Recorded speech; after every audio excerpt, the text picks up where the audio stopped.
Hello दोस्तों, आज मैं आपसे इस वीडियो में बात करने वाला हूँ कि क्या इंग्लिश सीखना सबके लिए ज़रूरी है। कि मतलब ऐसे तो ज़रूरी है, कोई भी भाषा सीखना किसी के लिए बहुत ज़रूरी है, लेकिन क्या हम लोगों को, भारत में रहने वाले को, सभी को इंग्लिश बोलना ज़रूरी है।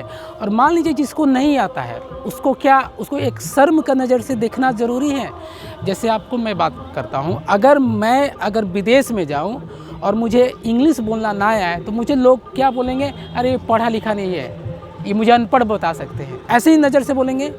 लेकिन अगर जस्ट एक विदेश का एक नागरिक आए मेरे बिहार या झारखंड या यूपी, अगर उसको इंग्लिश बोलने, हिंदी बोलने नहीं आता है ना, तो हम लोग उसको ये नहीं बोलेंगे कि वो अनपढ़ है। उसको हम लोग क्या बोलते हैं, अरे अरे बहुत पढ़ा लिखा है ना, इसलिए इसको हिंदी नहीं आता है।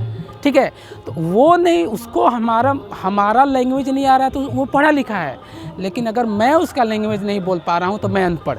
इसका यही मतलब है। क्यों? हमको अपना भाषा बोलने आता है ना। देखिए, लैंग्वेज क्या है?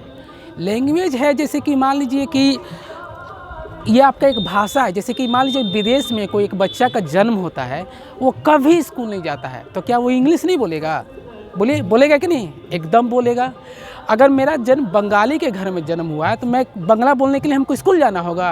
हम बंगला बोल सकते हैं। क्यों?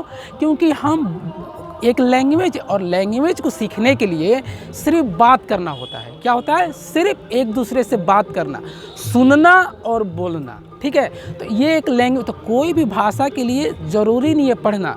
क्योंकि अगर हम बिहार का नागरिक हैं, अगर मुझे भोजपुरी आता है तो मैंने भोजपुरी क्लास कभी नहीं किया है, या भोजपुरी में जाके स्कूल में नहीं किया कि सर मुझे भोजपुरी बोलना है तो मुझे भोजपुरी सिखाइए।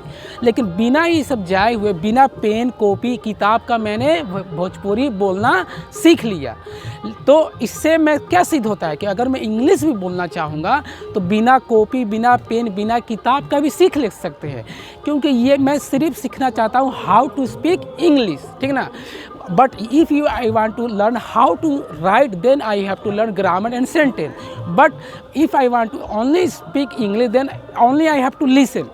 इसलिए मैं कहता हूँ सिर्फ सुनना और बोलना ज़रूरी है। ठीक है, तो इस पहले माइंड को क्लियर कीजिए कि इंग्लिश के लिए ज़रूरी नहीं कि आपको एक पढ़ा स्कूल जाना है, एक अच्छे टीचर के पास जाना है और एक अच्छा बुक चाहिए। इंग्लिश के लिए जस्ट आप सुनिए, बस सुनिए। जैसे एक बच्चा का जन्म होता है घर में, वो बोल नहीं पाता है, वो क्या करता है? सिर्फ सुनता है, सुनते सुनते सुनते।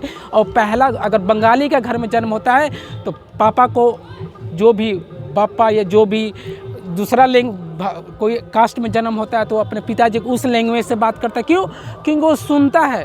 तो आप भी अपने आप को ऐसा सोचिए कि आप एकदम जन्म हुआ है आपका कोई अंग्रेज का घर में, और आप स्टार्टिंग बोलना जानते ही नहीं है, बस सुनिए। सुनते सुनते सुनते ऑटोमेटिक आप इंग्लिश बोलने लगिएगा। लेकिन सिर्फ बोलने लगिएगा, मैं अभी बता रहा हूँ, लिखने लगिएगा। क्योंकि लिखने के लिए आपको पढ़ना लिखना बहुत ज़रूरी है, मतलब ग्रामर चाहिए। लेकिन बोलने के लिए कोई पढ़ाई नहीं चाहिए, सिर्फ सुनना और बोलना। मिलते हैं अगली क्लास में, बस यही आपको करना है। समझ में आया? ये इंग्लिश का मतलब पहला क्लास।